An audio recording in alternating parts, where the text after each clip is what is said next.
Prenons un moment désormais pour parler des 6-12 ans, que l'on appelle les petits explorateurs. À cet âge-là, la dimension de groupe prend plus d'importance. La phrase clé n'est plus « apprends-moi à faire seul », mais « apprends-nous à faire seul ».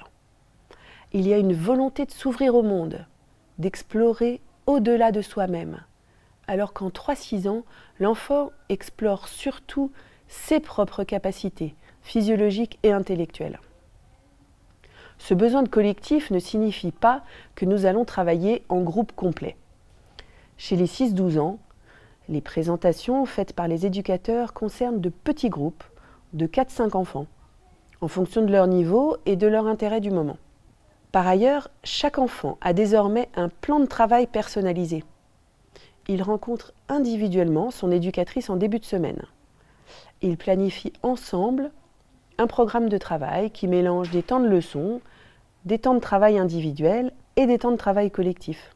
Point important aussi, en 6-12 ans, les enfants ont besoin de comprendre le sens global des choses. C'est l'âge des grandes questions. C'est pour cela qu'en Montessori, les éducateurs 6-12 ans proposent les grands récits. La création de l'univers, l'apparition de la vie sur Terre, l'histoire de l'écriture et l'histoire des nombres. Ces grands récits sont des moments forts, théâtralisés, qui vont permettre à l'enfant de construire le cadre de compréhension globale de leurs apprentissages. C'est un âge aussi où l'on passe à l'abstraction.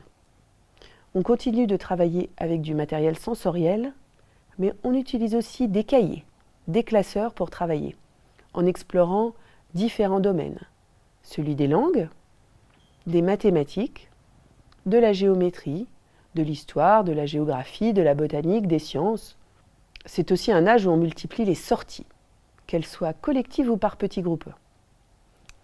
Et ce qui est formidable, c'est que les enfants apprennent à organiser eux-mêmes les sorties, à entrer en contact avec des personnes de l'extérieur, à regarder le trajet sur une carte, à préparer un compte-rendu.